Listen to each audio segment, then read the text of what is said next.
Talibé Bari, dans un instant, la parole à Dr Ousmane Kaba, président du PADES. Et le président du PADES qui est plus ou moins un peu fréquent dans les médias ces derniers temps. Et donc, on espère avoir de lui une lecture des travaux du cadre de dialogue lancé le 24 novembre dernier. Des travaux qui sont, comme peut-être il fallait s'y attendre, boycottés par trois coalitions politiques, pas des moindres, l'ANAD, le FNDC politique, le RPG Arc-en-Ciel et alliés. On espère avoir de lui peut-être des explications sur ce que eux qui participent à ce cadre de dialogue en attendent concrètement, parce que beaucoup aujourd'hui estiment que ce cadre de dialogue a l'air d'une symphonie inachevée. Tout à fait. Parce que la prouesse du Premier ministre et des facilitatrices. On va aller directement au stand. Nous avons en direct sur Film FM Dr Ousmane Kaba, président du PADES. Bonjour Dr Ousmane Kaba. Bonjour Bouba. Bienvenue. Oui, ça va très bien. D'abord, nos condoléances pour un récent décès donc, dans votre famille. Nos condoléances les plus émues. Merci beaucoup. Bienvenue. Alors, Talibé, première question. Alors, docteur, vous avez pris part à l'ouverture des travaux du cadre de dialogue le 24 novembre dernier. Qu'est-ce que finalement, vous qui participez, vous attendez de cette session? Écoute, on attend ce que tout le monde attend, c'est-à-dire un consensus sur les grandes étapes d'une transition. La classe politique doit se prononcer sur ces différentes étapes pour que nous puissions sortir de la transition en bon ordre. Je crois que c'est ça l'objectif. Voilà. Que vaut un tel cadre de dialogue sans la présence de ce qu'on qualifie de cadres de la classe politique, en l'occurrence les coalitions ANAD, FNDC politique et RPG Arc-en-Ciel et alliés? Que vaudrait un tel cadre de dialogue sans ces cadres, ces mastodontes? Je crois qu'il y a une erreur d'appréciation, parce que ce ne sont pas des problèmes particuliers à un parti. C'est des problèmes pour l'ensemble des partis politiques de la Guinée, pour l'ensemble de la classe politique et la société civile. Donc c'est des problèmes généraux, ce pas des problèmes particuliers. En ce sens que la plupart des coalitions, parce que j'entends beaucoup de gens dire, bon, c'est des coalitions qui n'ont pas de problème. C'est pas une question de problème particulier. Et regardez, quand on parle de la Constitution, c'est tout le monde. Quand on parle du fichier électoral, c'est tout le monde. Donc, je pense que le mieux, c'est que ces grandes formations puissent être là. C'est ça le mieux. Ouais. Mais à défaut, les formations qui sont là vont avoir exactement les mêmes préoccupations que tout le monde. Avoir un fichier propre, avoir des élections transparentes, libres et crédibles, avoir une constitution qui puisse satisfaire la Guinée d'aujourd'hui et la Guinée de demain. Et donc, il répond aux grands soucis des peuples, c'est-à-dire la liberté et le développement. Donc, ce sont des sujets comme cela. Ce pas des sujets particuliers. Donc, ceux qui affirment que ce qui est en cours arrivera ne doit pas être appelé un dialogue, vous pensez que ceux qui disent cela ont tort? C'est pas une question de tort ou de raison. Non, mais parce que ils estiment que ce n'est pas un dialogue, dans ce sens que tous ceux qui sont, en tout cas en termes de coalition, de partis politiques et de fêtières de la société civile, s'alignent sur les mêmes choses que, en tout cas sur le même discours que le CNRD. Qu'est-ce que vous répondez à ces gens? C'est exactement ce que j'ai dit. C'est pas une question de s'aligner sur un discours du CNRD. Quand on parle de fichier électoral, ce n'est pas le CNRD. Quand on parle de constitution, ce n'est pas CNRD. Quel est l'organe qui va faire les élections? Ce n'est pas le CNRD qui n'est même pas candidat à une élection. Donc je pense qu'il y a une mauvaise compréhension des problèmes. Encore une fois, c'est pas pour aller discuter des problèmes spécifiques pour telle ou telle formation. C'est discuter des problèmes généraux qui regardent l'ensemble des Guinéens et l'ensemble de la classe politique. Voilà. Bien, Ce sont des sujets qui ne sont pas des sujets du CNRD. Docteur Ousmane Kaba, effectivement, les sujets que vous évoquez là sont constitue une sorte de dénominateur commun pour vous, politiques et même acteurs de la société civile, quand on prend l'ordre des élections qui vont avoir lieu avant la fin de la transition. Mais évidemment, c'est un bloc de sujets, j'ai l'impression, qui viennent en deuxième position, mais vos collègues politiques qui ne sont pas dans ce cadre... Par rapport à quoi? Par rapport à ce que je vais dire maintenant là, c'est-à-dire que vos amis politiques qui ne sont pas venus estiment qu'il y a un certain nombre de questions qui ont été, si vous voulez, foulées au sol par le CNRD, qui en même temps peuvent aussi être vous aussi vos préoccupations, c'est le fait d'avoir interdit des manifestations publiques tout simplement, et puis certains politiques qui sont en prison, certains dont les droits les plus élémentaires ont été violés, donc ils disent qu'il faut lever un certain nombre de ces choses-là, il faut les mettre dans les normes, avant qu'ils ne viennent s'asseoir pour parler de ce que vous appelez sujet à dénominateur commun, la constitution, le fichier, et tout le reste. Alors, est-ce que vous estimez que ces sujets-là aussi ne sont pas forcément un dénominateur commun entre vous et eux, c'est pourquoi vous êtes autour de la table? Non, je pense qu'il y a vraiment, encore une fois, beaucoup d'amalgame. Et une incompréhension du terme de dialogue. Un dialogue, ça veut dire quoi?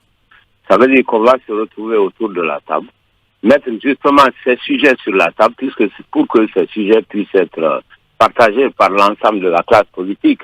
Les problèmes qui sont liés aux libertés publiques, c'est des problèmes qui intéressent tout le monde. Ce pas des problèmes spécifiques, encore une fois. Les problèmes de justice, c'est des problèmes qui intéressent l'ensemble de la société guinéenne. Ce pas des problèmes spécifiques. Donc, ouais, même si là-dedans, il y a le cas particulier de certains leaders politiques. Je veux, pour exemple, le cas de la cellule d'Alain Diallo, le cas de Sidya Touré, dont les maisons ont été retirées et même démolies, et qui sont contraints à l'exil aujourd'hui. Vous n'allez pas quand même faire abstraction de leur cas, docteur? Non. D'abord, ce n'est pas des problèmes de société. C'est des problèmes particuliers, quoi que vous en disiez. Ensuite, comme je l'ai dit, ça fait partie du chapitre général des libertés publiques et de la justice. Ces chapitres peuvent justement constituer des sujets de discussion lors de ce dialogue. C'est ça l'objet du dialogue aussi. Chacun peut poser ses frustrations et on va voir ensemble comment partager ces frustrations. Parce que ça intéresse tout le monde. Mettons-les sur la table, discutons. Ce n'est pas le meilleur moyen de boycotter. Boycotter n'est pas la meilleure solution, à mon avis. Hein. Bien. Est-ce que, docteur, vous seriez peut-être le porte-parole de vos amis? Pardon? Est-ce que vous seriez le porte-parole de vos amis de l'opposition qui sont absents en mettant les choses sur la table, le retour, la libération des détenus, le retour de Celo et de Sudia? Est-ce que vous pouvez vraiment de façon collégiale porter ce message sur la table du dialogue? On ne se proclame pas porte-parole. D'accord? C'est humain. Personne n'a le droit de... Non, personne n'a le droit de se proclamer porte-parole de quelqu'un sans avoir reçu un mandat de quelque nature que ce soit. Mais ce que je sais, c'est que nous sommes tous partis de la Guinée, nous avons des problèmes à partager ensemble. Il serait très souhaitable que toutes ces grandes formations soient autour de la table. Ça, c'est normal. Il faut que ces formations soient là. Qu'il s'agisse des autorités, qu'il s'agisse de nous tous, nous devons travailler pour que toute la Guinée soit complète autour de la table. C'est ce que nous souhaitons. Maintenant, il y a une différence entre ce que l'on souhaite et ce qui est possible. Bien. Mais battons-nous, continuons à nous battre pour que tout le monde soit là, pour que la Guinée soit au complet.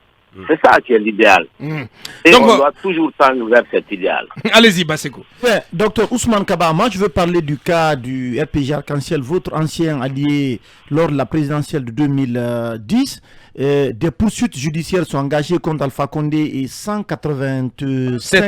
Moi, j'étais membre fondateur de l'Arc-en-Ciel. Bien sûr, aujourd'hui, des poursuites judiciaires sont engagées contre eux. Il y a Kassori Fofana, il y a Damaro, il y a Diané et d'autres cadres aujourd'hui qui sont devant la CRIEF.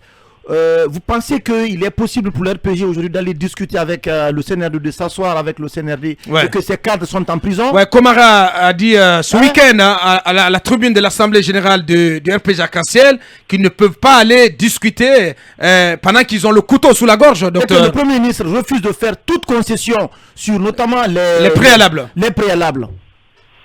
Est-ce qu'on parle de parti ou bien on parle de personne? On parle de parti. Allez-y. Alors, si on parle de parti, un parti, c'est vraiment beaucoup de monde. C'est pas X, Y ou Z.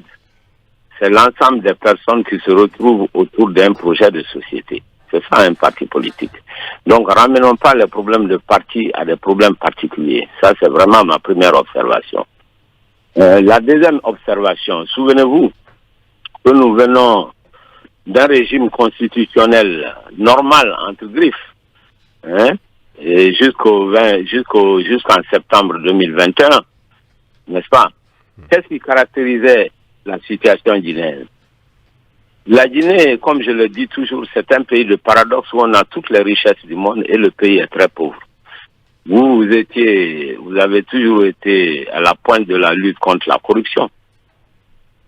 Maintenant, c'est ce travail qui est en train d'être fait. Bien sûr que ce travail va comporter des insuffisances, je suis d'accord avec vous, mais travaillons tous pour éviter ces insuffisances, pour éviter l'arbitraire, mais continuons à faire ce travail parce que c'est ça qui est l'avenir de ce pays. Comment voulez-vous qu'un pays soit aussi riche et aussi pauvre que la Guinée? Mais quand vous parlez de lutte contre l'arbitraire, le cas de Kassori Fofana, de Ghané et d'Amaro aujourd'hui qui sont notamment en détention préventive dans le cadre notamment des poursuites engagées contre eux, comment expliquez-vous aujourd'hui qu'ils continuent d'être en prison alors qu'il n'y a pas suffisamment d'avancement concernant l'évolution du dossier? Non, écoutez, moi je ne rentre pas dans les dossiers particuliers parce que, je ne suis pas qualifié pour le faire et je n'ai pas les éléments en main pour le faire, les dossiers particuliers. Mais ce que je sais, le système judiciaire guinéen, à un temps, le temps judiciaire est différent du temps politique. Bien. Donc, ce sont des personnes qui savent exactement ce qu'ils font, que ce soit ceux qui sont chargés de l'investigation ou que ce soit ceux qui sont chargés du jugement, ce sont des personnes qualifiées et ils savent ce qu'ils font. Donnons-leur le temps de dire exactement ce que chacun a fait. Voilà. Et c'est ce temps-là, peut-être, il y a un problème de communication. Ils devraient beaucoup plus communiquer sur les éléments des dossiers. Mais moi, je n'ai aucune qualité pour communiquer sur les éléments des différents dossiers. Même s'il y a beaucoup d'insuffisances quand même dans l'action de la CRIEF, docteur. Vous n'allez pas nier cela. Non, c'est vous qui le dites. C'est vous qui le dites. La CRIEF, c'est le bout Vous savez, avant la CRIEF, il y a les investigations. La CRIEF fait partie de l'arsenal de jugement. Et comme je le dis, le temps judiciaire est très différent du temps normal et du temps politique. Laissons un peu de temps à ces personnes, elles savent ce qu'elles font. Très bien, allez-y Akoumba. On va permettre à Akoumba de poser au moins une question. Allez-y Akoumba. Docteur, bonjour. Le meilleur témoin du consensus, ou aurais-je dit le meilleur outil pour l'aboutissement à un consensus, c'est vraiment le dialogue, on est d'accord là-dessus. Mais j'aimerais demander votre commentaire sur les thématiques. J'ai regardé les termes de référence, ou ce qu'on peut appeler le projet des termes de référence du cadre de dialogue. J'ai noté 2 points sur lesquels j'ai difficulté de compréhension. Je ne sais pas si vous avez lu les termes de référence, mais j'ai noté le 5e point qui est consacré à l'élaboration de la nouvelle constitution et le 7e point qui est consacré à l'élaboration des lois organiques et la mise en place des institutions issues de la nouvelle constitution. Docteur, est-ce que vous trouvez raisonnable, logique en tant qu'enseignant, la séparation de ces 2 points? Tout à fait. C'est une compréhension. La loi fondamentale, la constitution, c'est l'ensemble des aspirations du peuple de Guinée à un moment donné de son histoire. Mais cette constitution va dire, voilà, nous devons avoir une assemblée nationale, nous devons avoir un haut conseil à l'information, etc. Dans un deuxième temps, ces organismes qui sont cités, ces organes qui sont cités dans la constitution, il faut un travail spécifique pour parler de leur statut, de comment est-ce que ces institutions vont fonctionner, etc. Voilà, ça n'a rien de contradictoire, c'est tout à fait normal, ça. Bien, allez-y, Talibé. Alors, docteur, vous parliez tantôt de la lutte contre la corruption que beaucoup mettraient sous le sceau de la moralisation de la gestion publique. Le CNRD est sur beaucoup de fronts pour moraliser cette gestion publique. On a vu lors du dernier Conseil des ministres, le président a insisté pour qu'il ait des clarifications sur la passation des marchés, sur la signature et le paiement des contrats. Et quel regard portez-vous justement sur ces réformes en matière de moralisation de la gestion sur le CNRD? Écoutez, la moralisation de la vie publique en Guinée, c'est le plus gros problème que nous avons. En réalité, le gros problème que nous avons, ce n'est pas un problème de retour à une vie constitutionnelle normale. On était là-dedans l'année dernière tout près. Tout le monde voulait en sortir. Donc, le gros problème de la Guinée, c'est que les ressources du pays disparaissent. C'est évident, nous sommes un grand pays minier.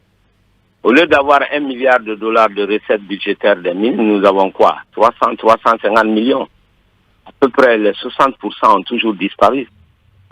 Nous avons des investissements publics qui n'ont de nom qui ne sont rien que de la pagaille. Vous avez des routes qui doivent durer 30 ans, qui ne durent que 6 mois, 2 ans.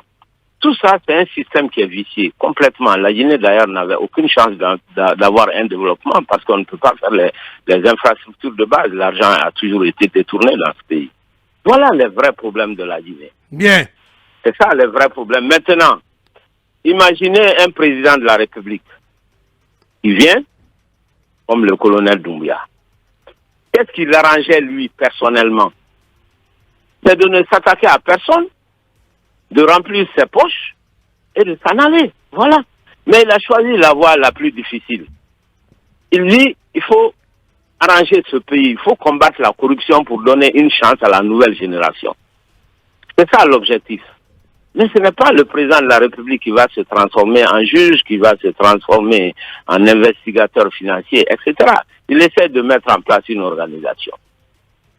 La presse, comme nous tous, nous devons l'aider, faire des critiques là où ça ne va pas, mais ne pas remettre en cause cette démarche globale, parce que c'est une démarche qui arrange la Guinée, qui ne l'arrange pas lui en tant que personne. Bien. C'est une démarche qui est patriotique. Docteur Ousmane Kaba, voilà, qui qualifie l'action du colonel Mamadou Doumbouya de démarche patriotique. On va y revenir avec votre permission, docteur, parce qu'on a beaucoup de questions à vous adresser là-dessus, hein, sur sur tout ce qui est de la bataille qui est menée par le CNRD et à sa tête le colonel Mamadou Doumbouya pour faire rendre gorge aux cadres donc qui ne sont pas sur la bonne ligne. Merci à vous de l'attention, docteur. On revient vers vous dans 10 minutes exactement, le temps d'une pause pour nos réclames et pour un point info. On revient pour continuer Mirador. Docteur Ousmane Kaba, président du PADES, de retour au stand Talibé. Alors, docteur, nous étions en train de parler de l'exercice de moralisation de la gestion publique. Aujourd'hui, beaucoup se posent la question de savoir si cet exercice n'est pas en quelque sorte biaisé par la méthode de la CRIEF. Bassekou parlait tantôt de la longue détention préventive de Kassouri et compagnie. On a l'impression que des gens sont en détention. On n'avait pas de preuves contre eux avant de les mettre en détention. C'est maintenant qu'ils sont en prison qu'on cherche des preuves contre eux, docteur. Oui, vous savez, il est très difficile de parler d'un sujet que l'on ne maîtrise pas. Étant donné que moi, je n'ai pas les éléments du dossier, et que c'est le juge d'instruction qui a ces éléments, et que l'ensemble de ces éléments ne sont pas encore communiqués, je pense qu'il ne serait pas approprié de disserter sur quelque chose que l'on ne connaît pas. Bien. Mais la situation aujourd'hui de Kassouri, par exemple, l'état de santé de Amadou Dabarou Kamara, de Dr Luceni Nabé. Est-ce que vous n'êtes pas favorable pour une remise en liberté peut-être conditionnelle, conditionnelle, le temps de réunir tous les dossiers, donc toutes les preuves, et d'organiser leur procès. Voilà, cela fait 7 mois ou un peu plus de 7 mois qu'ils sont en détention, docteur. C'est ce que je dis, le temps judiciaire est différent du temps politique. Ceci dit, je viens de le dire, moi je n'ai pas les éléments du dossier. Comment voulez-vous que je me prononce sur quelque chose que je ne connais pas? C'est pas bien, il ne faut pas parler pour parler, il faut parler des choses que l'on connaît. Voilà, je n'ai pas les éléments du dossier. Bien, allez-y Mohamed Kaba. Je ne suis pas qualifié pour être un juge. Allez-y Mohamed Kaba. Alors docteur, vous semblez être très clément envers la junte. Est-ce qu'aujourd'hui, vous ne donnez pas raison à ceux qui pensent à tort ou à raison que vous êtes l'un des soutiens du CNRD?